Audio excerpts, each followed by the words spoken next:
something that went way, way, way deeper, and that Elvis put away some really bad people, and that his enemies could have included the Black Panther Party, the Italian Mafia, other individuals in black ops groups during the time that he was supposedly operative from 1972 to the time that he died.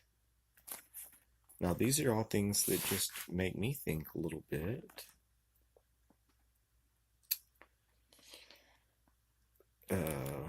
It's also alleged that people died during his funeral. There's a 1977 lawsuit, and someone ran over someone, I guess, at Elvis's funeral or at the viewing or something like that.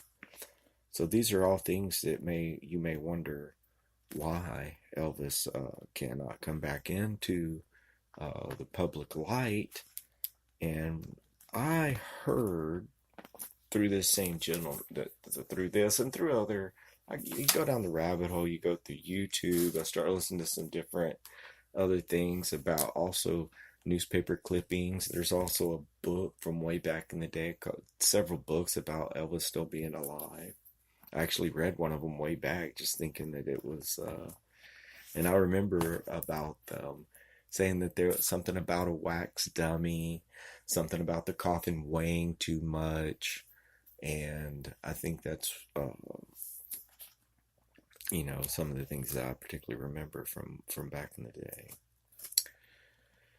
But there was also, it was rumored that Elvis was, for whatever reason, that he was put into, what do they call that? Protective custody, and to where they give you a new identity. They put him in the witness relocation program because of some of these black ops and DEA operations that he could have been involved in, and could have put certain bad people away, Black Panthers, Italian mafiosos. Hey, who knows, man? And then we look back, there was another back a few years back, there was someone named Jesse that claimed to be Elvis, that sang some songs and put out some music and stuff like that. And I don't know what ended up with all that. There was also a while back, there was a doctor that came out and swore, and it was about 10 years ago, that he was Elvis's doctor, and that Elvis was alive and well, and he was his psychiatrist or psychologist, and was called back to court to Memphis to testify for some reason or another to do with the case, and was kept to his story. You know what I'm saying? But also, he's no longer treated. And I think that was Jesse. That was the dude Jesse, which I don't know how that ended up or not. But it does pose the question to me, again, after all these years. It doesn't seem like there'd be a whole heck of a lot of fortune in claiming that Elvis Presley was alive. You know what I mean? That doesn't seem like your stake to claim, your claim to fame, and even I think that the guy that's doing it, I don't think he's old enough to be, well, I don't know. I don't know if he's old enough to be like a hardcore Elvis fan from back in the day. He's not an old dude, the one that I'm talking about. But anyway, Jimmy Church gave him a good interview, and I would encourage you to listen to that and go down the rabbit hole yourself. Because Priscilla Presley did a live interview, and Priscilla was on Oprah with Lisa Marie Presley, and I'll share with you a little bit of that interview here if I can find it, and we'll see just what Priscilla said pertaining to Elvis. And Forgive me for sound levels. It was too much, and even though a child doesn't put a lot on it, others put a lot on it. Yeah. The comments from other people, oh my God, she has this, she has that, and that really bothered me because I didn't want her to grow up, as we know many, privileged children are, and Elvis wanted her to have everything because he didn't really know. He too grew up very, very poor. Yeah. And it's exactly what he said the other day. Oh, what? Okay. That was Priscilla Presley talking to Oprah. Okay, and she was talking about how they didn't want their daughter to grow up privileged. And yada, yada, yada. That's what he said the other day. Oh, let's listen to it again.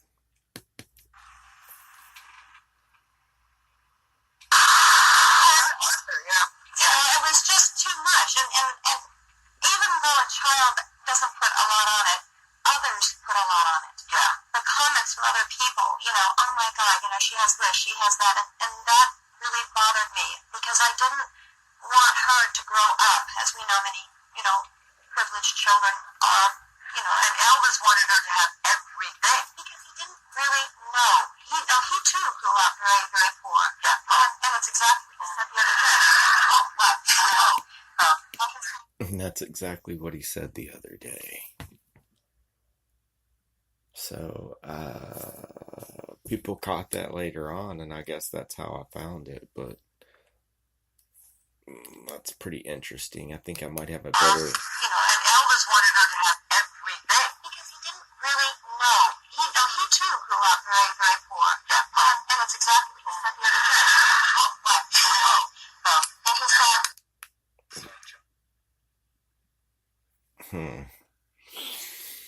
That's exactly what he said the other day.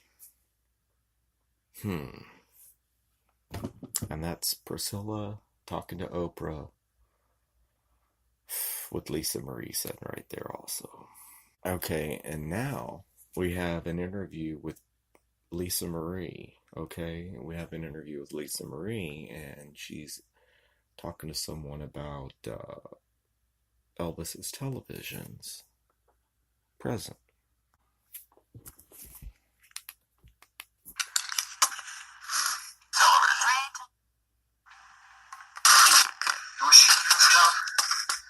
She named the night. The night she named, my wife was with me in the Emirates. And that's the night she said, ain't no way you're gonna fool around with her out there. You kidding me? I'm sorry, I hit pause, I double pressed pause or something. I don't know what the hell I did. But anyway, now let's listen to Elvis Presley himself talk a little bit about, let's just listen to him talk a little bit. And that's the night she said, ain't no way you're gonna fool around with her out there. You kidding me?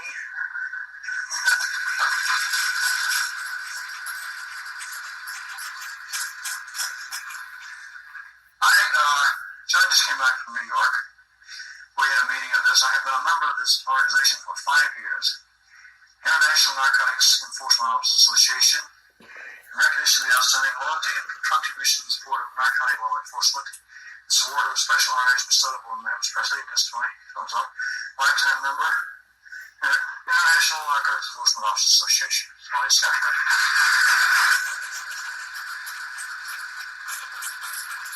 So, I don't pay attention to rumors. I don't pay attention to movie magazines. I don't read them because they're all junk. I don't mean to play anybody's job down. I'm talking about they have a job to do, and they got to write something. So if they don't know anything, they make it up. So in my case, they make it up. If I hear rumors flying around, I got sick in the hospital. Well, in this day and time, you can't even get sick. You are strung out. Well, by God, I'll tell you something, friend. I have never been strung out in my life, except on music.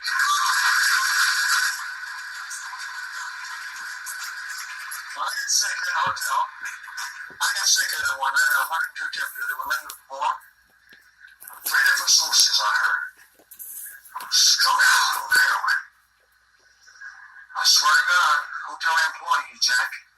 Bellboys, freaks who carry your luggage up to the room, people working around, talking, maids. And I'm sick. There was, a doctor had the flu. Met over one day. It was all across this town. It was strung out. So I told him earlier, don't you get offended, ladies and gentlemen, I'm talking to somebody else. If I find or hear the individual that has said that about me, I'm going to break your goddamn neck, you son of a bitch.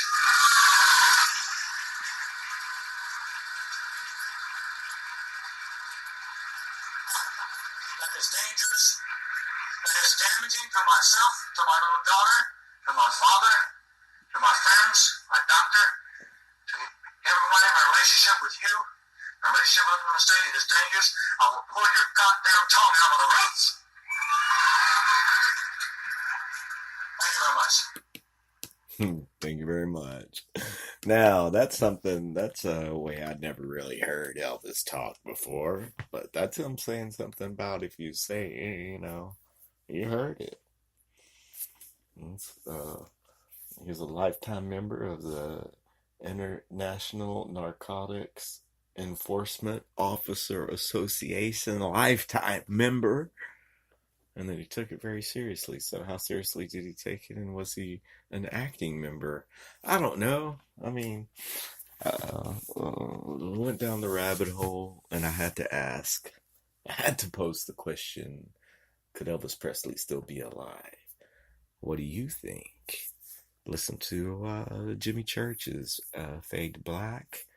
And you can listen to that interview. However, I don't know that it was that kind of got me. It was the fact that the doctor that said that he had treated Elvis, it was it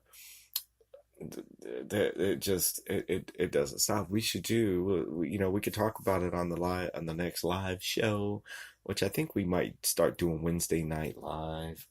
Tuesday night live, some night live. We're gonna get late night live. It'll be a lot easier whenever we do have a proper studio to bring you all this awesome Robcast. We're definitely 100% blessed to be back on the air, back rocking and rolling, and back inspiring you all to live your dreams, all of your hopes, your dreams, and your fantasies. Can come true, but they got to start with you, man. You got to start somewhere. You got to do something with the two hands in front of you right now at the time that you have right now, because tomorrow is not promised. You can make a list, and we might not wake up tomorrow. Yesterday, the motherfucking blessing and the bitch of yesterday is that it's behind us. The past is the past. The only time that we can make a difference is right now, with the time that we have, the hands that we have right now. We got to do something positive with it. And in order to create success, we have got to encourage each other, A, and B, perform every task, no matter how small, no matter how big, to the best of your ability. And it's going to add up to success. Whether you instead of throwing that piece of trash on the ground, you put it in the trash can. Or if you're painting a motherfucking house, paint that bitch the right way. Do that shit the right way the first time and be motherfucking done with it. You're a representative of your, I have to remind myself, I may not come from a great community, but that's all the more reason that I have to be an ambassador of this community to show people that it is not what people think that it is all cracked up to be as far as negativity. And that's how we have to be as far as representing ourselves from all sorts of places. I want everyone to get along, and I believe that if you don't want to, fuck you then, alright? You talk me out of it. Go fuck yourself. Fuck it. I give up. No, but seriously, I don't know. I think we'll see if we can find a little bit of good music to lead us out of here.